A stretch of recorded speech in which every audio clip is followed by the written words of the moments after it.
So I'm going to go ahead and try to tell this story called Cryo Sleep. I'm just logging online different types of stories that I've written in my notebook that are kind of becoming the notebook is getting thicker and thicker and thicker, and I've decided, I'm not going to like store these ideas anymore. I'm going to put them somewhere.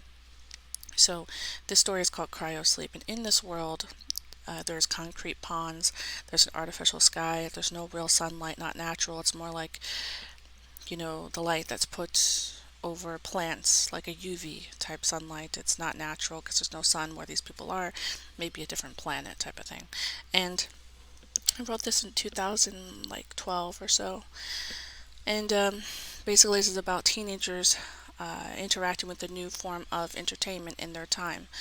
And basically, in this world, there are bronze type sculptures that are supposed to be imitating plants and flowers and trees. And with time, because people have lost the memory of trees and of plants and of gardens, these these sculptures are becoming abstract, meaning that if you and I were to see them, we'd know that that's not a tree and that's not what they look like and that's not how they move. They become more art, almost just strange, almost like more like a brush stroke and not really like an active living breathing tree. And they're metal and they're more like sculptures are made of glass, maybe transparent. And so as these kids are walking down the street, you can see them passing by, concrete ponds that have animals that are made of sculpture type material coming out of the water, because they don't have animals. Where they live, there's no animals. There aren't any trees. There aren't real living things outside of what they have to cultivate very intentionally with a lot of precision. So there's this new pastime, and they've noticed that this place that has this pastime has closed. And the title of this story is called Cryo Sleep, because it's a digital type sleeping. It's like going to the movies, except you are given a stage, and you are the character in the movie, and it's you fall asleep, right? So you fall asleep, and you agree what type of movie you want to see. Now the cryo sleep place that closed down was a horror one, and that's because people actually didn't wake up.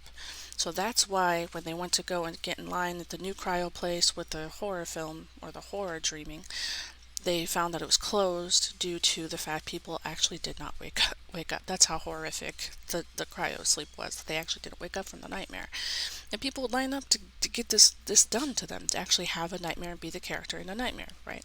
So they decided that's not what they're going to do, but they're going to go to another place where they can do a historic type event, meaning you can live in a specific time in history. So you get to choose the time in history you want to live and be a character in that movie.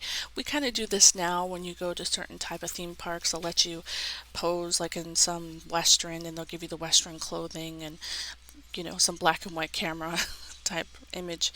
But this is actually, you get to choose where and when in history. Now, you could choose history in your own planet, wherever you're living, or you could choose the history on Earth, and you could choose a specific time in that history. So there's about four different characters, and each of the characters choose a different time on Earth, not on their planet, but on Earth. And so they go to have this dream, and of course there's some things are just visually more, you do more visually, right? I can't tell you what you'd see, except for they do natural things that are natural and fun for us now, like when we go to simple things, going to the beach.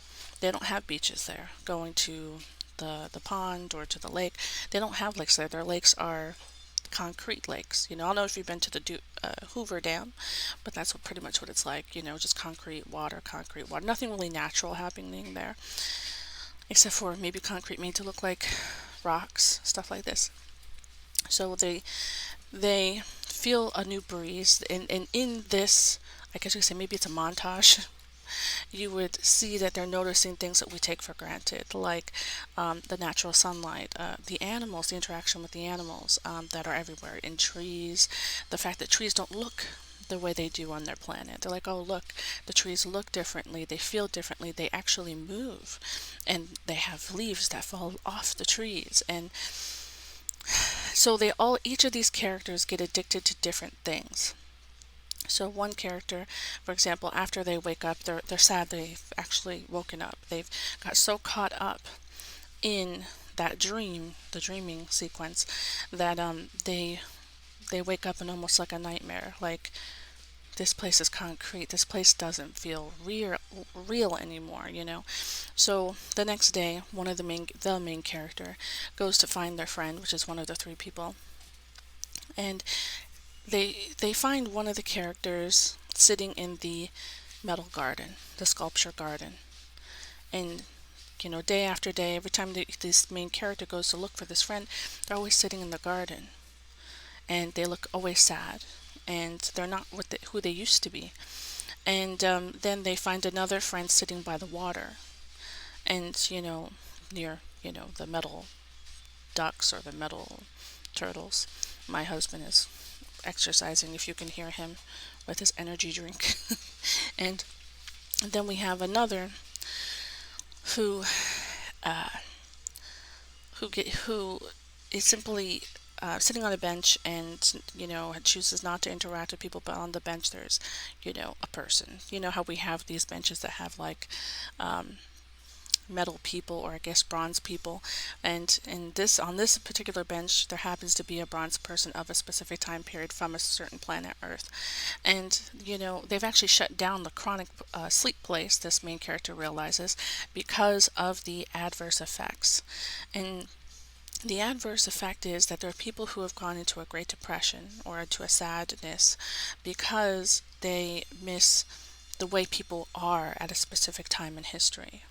Because on Earth people are different. One of the characters is addicted to, or got addicted to, how people interacted differently and felt different and were whole people. Whereas in this place, people are more sterile. They're more mechanical. They're less human. And so they've actually noticed a difference between people in the past and people now. Maybe it's a lack of sunlight, I have no idea. And then one person's addicted to the fact that, or got addicted to the animals, how these animals here don't move. They've never encountered anything like this before, animals like that before.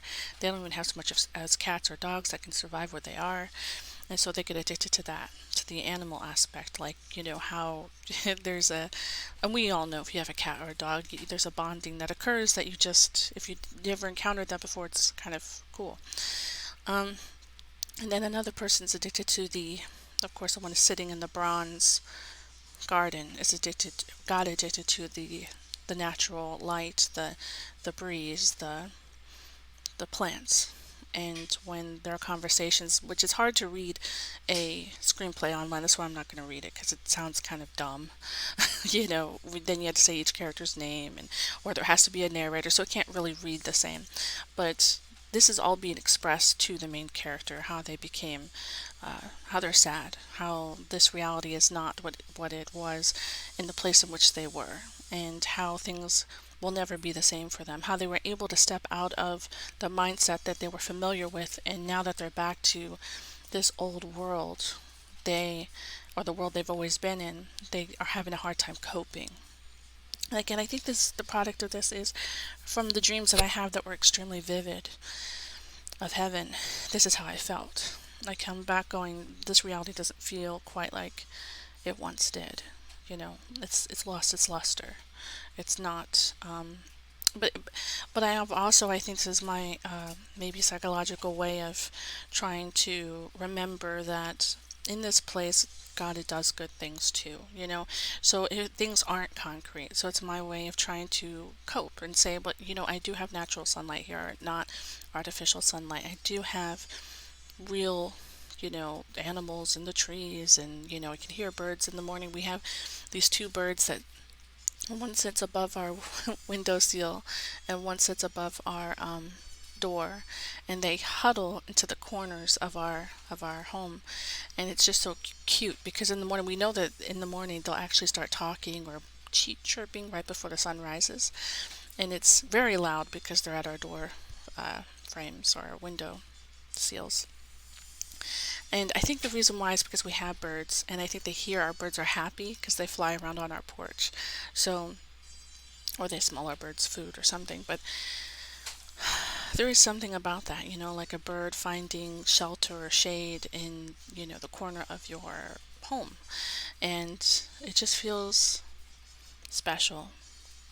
So I'm always trying to remember to appreciate that I don't live in a concrete place. I'm not these teenagers who are trying to recall. But I'm finding this also on TikTok. There's these things called the 90s TikToks, the 80s TikToks, and it's just old films of kids playing in, their high school hallways, and, kids being interviewed, teenagers being interviewed about who their favorite artists are and stuff like this. And they have these TikTokers have a large following. And I think it's because people, especially in the last year, are looking for,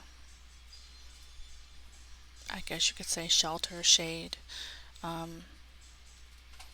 for a different time, which is not now. But anyway, this is Linda of Christ is King Forever. Because if you really want shelter, shade, if you really want peace, it does not come in any other form as it does in Jesus, who is Lord and Savior. And that place in which he is at the right hand of the Father is nothing like here. And if you ever got even just a slight taste of it, this place would no longer feel like reality. That's the type of place he sits in. It makes this place feel more concrete and not so, what I mean to say is made of concrete, more digital and less real. It makes, well, anyway, this is Linda of Christ King Forever. May God be with you.